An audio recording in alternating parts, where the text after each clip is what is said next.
Hello everyone, welcome to exam form academy. Exam form academy के आज इस video में हम देखेंगे इलाहाबाद हाई कोर्ट 2018 का जो फॉर्म आया है उसी का सिलेबस। हम इस वीडियो में सभी पोस्ट के लिए अलग अलग जो सिलेबस आया है सभी पोस्ट के लिए हम देखेंगे, पूरा डिटेल में भी बात करेंगे।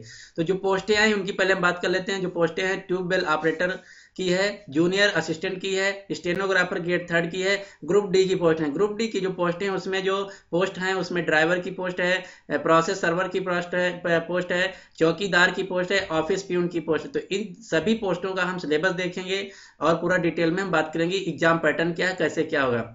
तो जो आपका सिलेबस है, जो कॉमन सिलेबस है सबका, वो है क्वांटिटिव एप्टीट्यूड यानी कि मैथ, लॉजिकल रीजनिंग यानी कि रीजनिंग, जनरल इंग्लिश यानी कि सामान्य अंग्रेजी, जनरल नॉलेज यानी कि सामान्य ज्ञान, सामान्य अध्ययन, कंप्यूटर अवेयरनेस और कंप्यूटर। ये जो है सभी में कॉमन सब्जेक्ट है।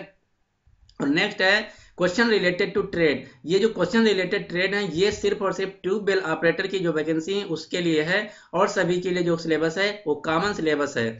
लेकिन आप अगर ट्यूबवेल ऑपरेटर से अप्लाई करते हैं तो आपके जो सिलेबस है ये एक्स्ट्रा है। इसमें क्वेश्चन रिलेटेड टू ट्रेड जो आपने जिस सब्जेक्ट से आईटीआई किया है, जिस ट्रेड से सब्जेक्ट आईटीआई किया उसमें ये आएंगे।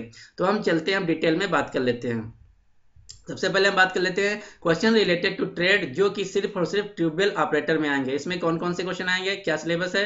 सबसे पहले this section will have the question और द आईटीआई ट्रेड, यानी कि जो ये सिलेबस है ट्यूबवेल ऑपरेटर का, इसमें जो ट्रेड सब्जेक्ट है इसमें आईटीआई के सब्जेक्ट रहेंगे। कौन कौन से रहेंगे, basic projection, introduction, electricity basic assumption, physical attributes, engineering material, digital micrometer, module, substance science, volume, weight and density, speed and velocity, work and potency and power. यानी कि आप जिस सब्जेक्ट से, आप जिस ट्रेड से आईटीआई किए वो आएगा आपका सिलेबस इसमें ट्रेड सब्जेक्ट में। अब हम बात कर लेते हैं जो कॉमन सिलेबस है सभी पोस्ट के लिए। तो जो कॉमन सिलेबस है उसकी हम बात कर लेते हैं। सबसे पहले कंप्यूटर की बात करते हैं। तो कंप्यूटर में जो आप में पूछा जाएगा वो पूछा जाएगा इंटरनल यूजेज, यानी कि कंप्यूटर के यूज क्या है, प्रयोग क्या है, कंप्यूटर सॉफ्टवेयर, कंप्यूटर के सॉफ्टवेयर के बारे में, प्रोग्रामिंग से क्वेश्चन आएंगे, ऑपरेटिंग सिस्टम, कंप्यूटर हार्डवेयर और कंप्यूटर सॉफ्टवेयर से क्वेश्चन आएंगे, personal computer and their typical users, input and output system organisation से, control unit design, MS Word, MS Excel,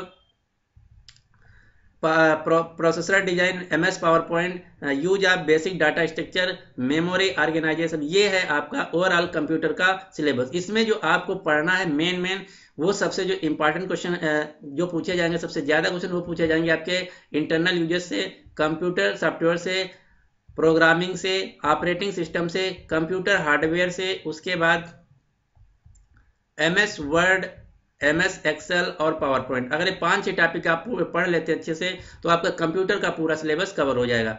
next हम बात कर लेते हैं Allahabad high court syllabus for logical reasoning. तो लॉजिकल रीजनिंग का जो सिलेबस है वो है number ranking, direction, decision making, cube and dice, coding decoding, data interpretation, blood relation, analogy, sentence and argument, mirror image, clock and calendar, embedded figures, syllogism, alphabet series. ये है आपका overall reasoning का syllabus. लेकिन आपको इसमें जो main topic पढ़ने हैं, जो सबसे ज्यादा क्वेश्चन पूछे जाएंगे वो पूछे जाएंगे आपके अल्फाबेट सीरीज से, सिलोगिज्म से, क्लॉक एंड कैलेंडर से, mirror image, sentence and argument,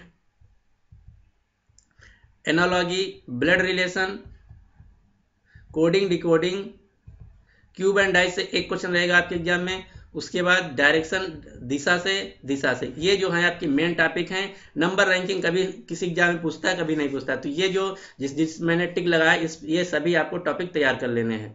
अगला हम बात कर लेते हैं क्वांटिटिव एप्टीट्यूड यानी कि मैथ का सिलेबस।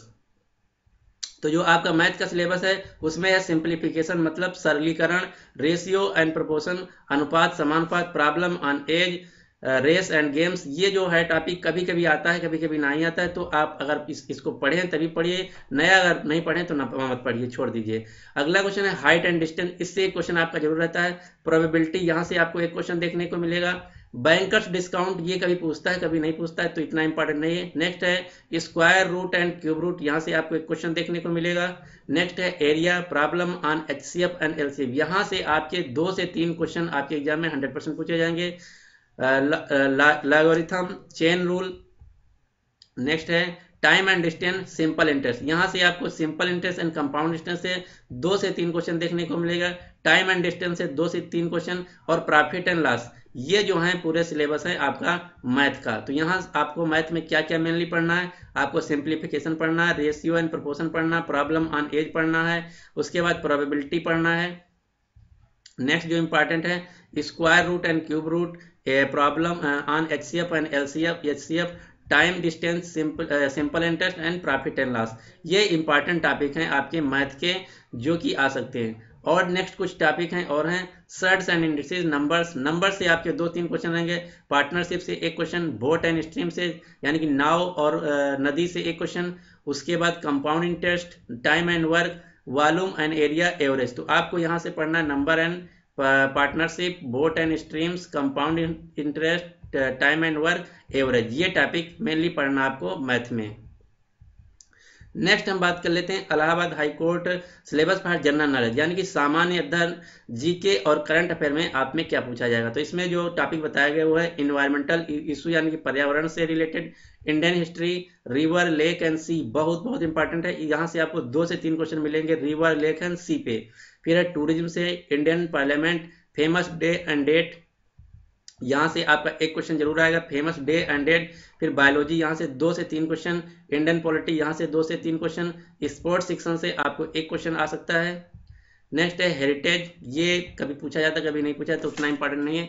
नेक्स्ट है फेमस प्लेसेस इन इंडिया, तो फेमस प्लेसेस, फेमस पर्सनालिटी, यहाँ से कभी कभी 1 क्वेश्चन बन जाता है। सिविक्स कभी कभी आता है, कभी कभी नहीं आता क्वेश्चन। फिर लिटरेचर, आर्टिस्ट, तो ये नेक्स्ट है जनरल साइंस, यहाँ से आपको 5 से 6 क्वेश्चन मिलेंगे। जनरल साइंस में आपका फिजिक्स, केमिस्ट्री, बायोलॉजी का जो जनरल यानी फंडामेंटल साइंस है वहाँ से क्वेश्चन मिलेंगे। फिर इंडियन इकोनॉमी, यहाँ से 2 से 3 क्वेश्चन, और करंट अफेयर के जो क्वेश्चन रहेंगे आपके एग्जाम में 10 से 15 क्वेश्चन जो लेटेस्ट रहेंगे पिछले 6 महीने के। नेक्स्ट है जियोग्राफी से 5 से 6 क्वेश्चन देखने को मिलते हैं। कंट्रीज एंड कैपिटल, 1 क्वेश्चन यहाँ से आपको मिलेगा कंट्रीज एंड कैपिटल से। Famous and books and author, तो फेमस बुक्स और आथर में आपको करंट अफेयर सेक्शन में इसको कवर करना होगा। फिर इन्वेंशन एंड डिस्कवरी, यहाँ से भी 1 क्वेश्चन आपके एग्जाम में बन सकता है। नेक्स्ट जो सिलेबस है आपका Allahabad high court syllabus for general English, यानी कि सामान्य अंग्रेजी। तो इसमें क्या क्या आपके एग्जाम में सिलेबस दिया हुआ है, direct and indirect speech, part of speech, passage completion, substitution, idioms and phrases, sentence arrangement, sentence improvement, synonyms, spotting error, digress compression, active and passive voice, prepositions, error correction, sentence completion. तो आपको जो main पढ़ना है English में वो पढ़ना है आपको direct and indirect, part of speech, उसके बाद idioms and phrases, synonyms, spotting error, active and passive voice, prepositions. ये इतने टॉपिक आपको इंग्लिश में कवर करने हैं। नेक्स्ट है एरर करेक्शन, फ्रेज बोल्ड, यानी कि आपको एक पैसेज दिया होगा, पैराग्राफ सेंटेंस दिया होगा, उसमें एक फ्रेज दिया होगा, उसके 4 नीचे ऑप्शन दिए होंगे, तो बताया जाए आपको इसे पूछा जाएगा कि ये जो सेंटेंस दिया है इसके कॉन्टेक्स्ट में कौन सा फ्रेज सही है या इसमें क्या इंप्रूवमेंट्स हो सकता है। नेक्स्ट है पैरा कंप्लीशन, एंटोनिम्स, सिनोनिम्स से 1 क्वेश्चन आएगा। फिल इन द ब्लैंक्स, यहाँ से 1 क्वेश्चन आ सकता है। Joining sentence. तो ये है आपका इंग्लिश का सिलेबस। तो ये था ओवरऑल सिलेबस आपका जो इलाहाबाद हाई कोर्ट की वैकेंसी आई हुई है, जो कि tubewell operator, junior assistant stenographer grade 3 group D की है। तो इन सभी के जो कॉमन सिलेबस है ये है केवल quantity aptitude, logical reasoning, general English, general knowledge and computer awareness. लेकिन अगर आप ट्यूबवेल के लिए अप्लाई किए तो आपको ये जरूर पढ़ना होगा जो आपका आईटीआई में सिलेबस था, यानी कि आईटीआई जिस सब्जेक्ट से आप किए हैं वो आप में एक्स्ट्रा रहेगा ट्यूबवेल ऑपरेटर की वैकेंसी के लिए। तो उम्मीद करता हूं कि आपको वीडियो पसंद आया होगा। तो पसंद आया तो प्लीज लाइक कर दीजिए और अपने दोस्तों के साथ भी शेयर कर दीजिए जिन्होंने इलाहाबाद हाईकोर्ट 2018 का फॉर्म भरा है। और एक बात और, जो स्टेनोग्राफर ग्रेड 3 है इसमें आपको टाइपिंग भी है, जूनियर असिस्टेंट में भी टाइपिंग है, हिंदी इंग्लिश दोनों में है। जो आप चूज करेंगे आपको उसमें टाइपिंग देना होगा। और ये जो मैंने सिलेबस बताया है ये बताया है पेपर 1 का, यानी कि जो आपका ऑब्जेक्टिव ऑनलाइन पेपर होगा उसका सिलेबस, उसके बाद आपका होगा typing. So finally, thanks for watching and good luck for your exam.